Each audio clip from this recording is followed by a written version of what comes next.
Oh my god, hey. Welcome back to my Stagey YouTube channel. If you are seeing my face for the first time, my name is Mickey Joe and I'm obsessed with all things theatre. So after booking tickets what feels like years ago, I was so excited tonight to finally go and see Bonnie and Clyde in concert at the Theatre Royal Drury Lane. This is the European premiere of the show, my first time seeing the show, also my first time being back inside Theatre Royal Drury Lane after its big refurbishment because I still haven't been to see Frozen yet. I know, don't at me, let it go.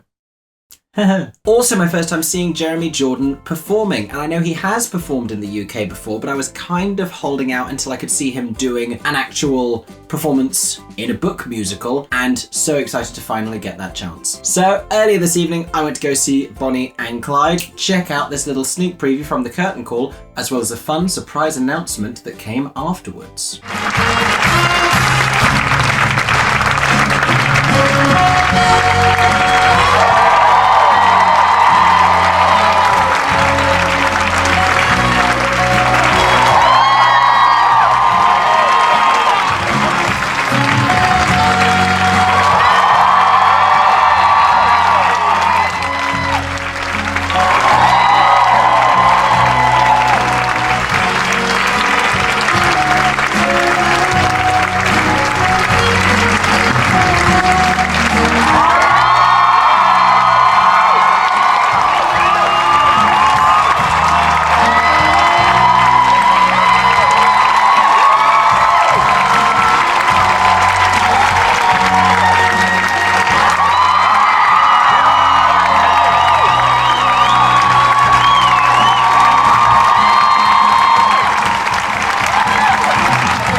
Years ago this show opened on Broadway, and there is a whole host of fans across the world, in London, in the UK, that have been waiting a long time for a full production of this show in London.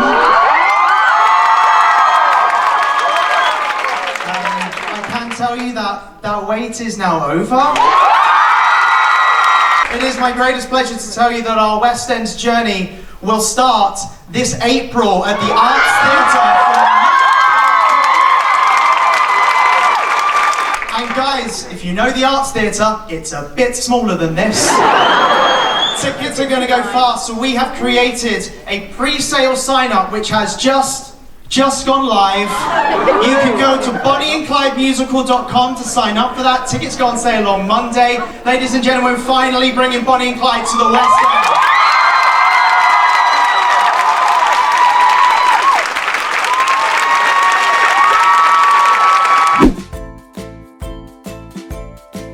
So I would describe this as a 5-star cast. The show itself, I would describe as a 3-star show, and I'm going to tell you why. I enjoyed Nick Winston's direction on this, I think for a concert production, especially for the limited time frame that they said they had at the end. I mean, the whole thing, the fact that you were able to see and hear it and they'd had 1 hour for tech was mind-blowing to me. The fact that it was as staged as it was, I thought was incredibly impressive. When it transfers to the Arts Theatre, I will be expecting more. And this was the big news of the night, that the production was going to be transferring to the Arts Theatre in the West End, presumably without Jeremy Jordan, but hopefully maybe with Frances Mayli McCann, Natalie McQueen, and some other members of this evening's cast. I would love to see them reprise their roles. I have some great ideas for who could maybe play Clyde. Jordan Luke Cage, Jamie Moscato. We've got options. Listen, let the casting directors call me. I have various ideas. But it's nice to see this show being given an opportunity where a lot of Frank Wildhorn musicals are very rarely given that opportunity, and a lot of things that have short Broadway lives don't always get to see the light of day again because they're written off as some kind of a flop. Hopefully the fans will respond, and I'm very interested to see what the production's going to look like when it arrives at the Arts Theatre.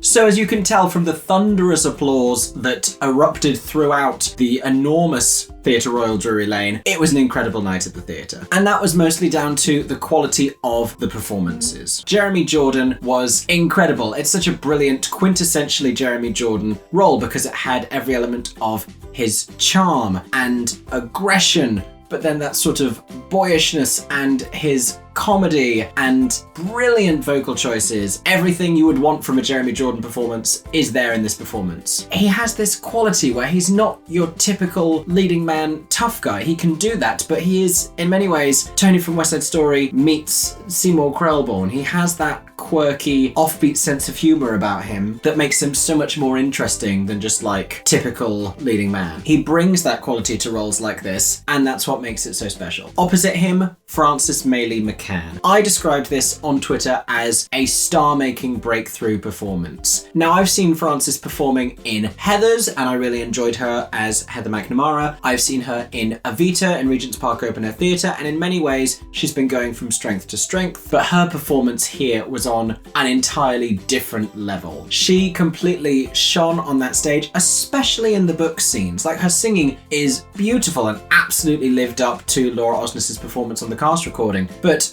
the way she performed in those book scenes, the way that she portrayed and inhabited this character was utterly captivating. And the chemistry she had with Jeremy Jordan, so convincing, so raw, so passionate. As great as it would have been to see Jeremy Jordan and Laura Osnes I was going to say recoupling. This is not Love Island. This is not Bonnie and Clyde on Love Island. Can you imagine? To see them reuniting a decade after doing the show on Broadway, it was really great to see Jeremy Jordan, Broadway star, and Frances Mayli McCann, rising West End star, coming together. It was a great fusion of sort of what this concert is. I also have to shout out Natalie McQueen, who was fantastic. I was re-listening to the cast recording the other day and hearing this so Dolly Parton-esque voice and thinking, that's why they've got Natalie McQueen. Because of course her Dorothy Rhodes in 9 to 5 was genius. Her little southern Dolly Parton country accent was so funny. The mannerisms that she put into it, every single line was a laugh line. And in a show that can have its dark and heavy moments, it's really nice to have that level of levity. She completely sold it from her first entrance. Every scene she was in, she was finding jokes after jokes after jokes, and she was just a really warm and lovable character on stage. This was such a great role for her. She sang beautifully, she had lovely moments of pathos, and the scene that she got to do at the end was one of the standout moments of the show. It was completely chilling and devastating. Brilliant character for her, exceptional supporting performance. Really, there were no weak links in this cast. Like, it was an embarrassment of riches of brilliant theatre vocalists. Liam Tamney was giving you great vocal moments. Trevor Dion Nicholas, Can We Even? Gillian Bevan giving lovely acting scenes. Debbie Curup, Eloise Davis, alumnus of the cast of Be More Chill in the West End. I was so proud to see her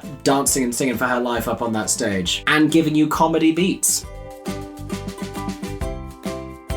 In terms of highlight moments for me from this evening, a lot of them were book scenes, interestingly. There's a scene where Bonnie and Clyde are robbing a bank and sort of you're realizing as an audience and they're realizing their notoriety and the extent of it for the first time, because one of the people they're holding up asks for an autograph and then they sign an autograph and they're sort of bickering between themselves. It's so funny, it's so charming, it so could be the style of the whole show and you want more of that moment. That scene was so great. I wish more of the show could be that. When I Drive was a brilliant moment. Jeremy Jordan singing it as if he is the cast recording, like he's some sort of glorious high tenor robot who just always produces this effortlessly amazing sound. Choreography with a tire and the two of them holding hands and leaning back and harmonizing. Epic moment. Frances Mayli McCann singing Dying Ain't So Bad and How About a Dance, also very lovely. And I did really enjoy Jeremy Jordan singing Bonnie with the ukulele. I thought, I was going into this waiting for some sort of great Jeremy belting moment, but that was maybe my favorite thing he did, was just the softer, sort of charming with a smile and a half laugh throughout the whole thing, just serenading her very gently. It was a very beautiful moment and one of my favorite parts of the show. Also, cannot not shout out Natalie McQueen and her ensemble ladies singing Buck, You Are Going Back to Jail. This came very early in the show, but was such a highlight for me because so many of the songs in the show are very declarative. One person on stage singing to no one in particular, even though their lyrics are aimed at people in particular. Like, they have moments where they sing to their parents, but his dad leaves and then he sings a line addressing his dad. I'm like, your dad's gone, but you haven't noticed because you're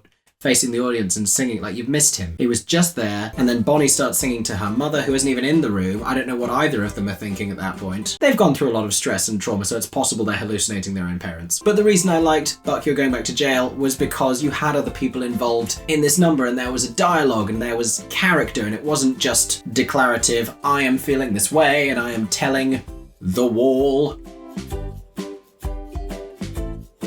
As with any Frank Wildhorn show, there are some really great songs. There are some standout, lovely pieces of music. You know, Dying Ain't So Bad has become a great, very popular song for musical theatre belters to perform for a reason. There are some really great memorable hooks in this show. There are some lovely duet moments. Musically, it's very clever. It all has a style throughout. I enjoy listening to this score. I don't know that Clyde has a great song, but he has a great many very good songs. At a certain point in the show, I do start to feel like all of his songs say the same thing, which is like, I'm gonna live my life this way and that's what I'm gonna do. And all of her songs are very like, I'm gonna leave you but I'm not cause I love you. And it's really all the men sing like that and all the women sing like that. It just gets a little bit repetitive. The structure of the show generally is what I have the most problems with. And the book itself, I like the scenes. I wish they went on for longer. I wish we got to go into more depth, especially in their relationships with their parents. I think you get interesting hints of what they've been, but it doesn't explore it fully. Now, I don't know how much of this was the full version of the show, whether it was an abridged concert version that we saw, but everything did seem very interrupted. You would have big chorus songs, and then that would get interrupted. Halfway through, Bonnie and Clyde would come on to have 30 seconds of dialogue and then go over, and it's like, time has passed, and now we're going to get them for another 30 seconds, and then there's more music, and then, oh, they're over here, and then time has passed. And it just wasn't substantial enough. You didn't get a great sense of place or location, and that's the fault of the writing of the show as much as anything else, because they were constantly on the run, but they seemed to constantly be very close to West Dallas. I was odd. There were some odd storytelling moments in terms of what was going on geographically and just what their aspirations were. You know, Bonnie has this moment where she's like, oh, I want to go to Hollywood. I can't be a thief. And then she's almost instantly convinced, like, yeah, okay, we'll be thieves. We'll go on the run forever. And then all of 5 minutes later, she's like, I am tired. I want to sit down. So there are question marks for me around parts of this show. So to summarise, a great time was had at Bonnie and Clyde in concert at Theatre Royal Drury Lane, but I am so excited to see a full realised production arriving at the Arts Theatre in the West End. If you were one of the few lucky people who got to see Bonnie and Clyde the past couple of days at Theatre Royal Drury Lane, let me know in the comment section down below what you thought of the concert. Are you looking forward to seeing it in the West End? Thank you so much for watching today's video. I hope you enjoyed. If you did, make sure to subscribe to my channel for plenty more stagey content coming very soon. Also, if you want to support me as a stagey content creator, head over to patreon.com/Mickey Joe Theatre, where you can gain access to all sorts of exclusive photo and video content, including some behind the scenes content about my various theatre trips, as well as some extended and Patreon exclusive videos. I hope that everyone is staying safe and that you have a stagey day. For 10 more seconds, I'm Mickey Joe Theatre. Oh my god, hey, thanks for watching, have a stagey day. Subscribe!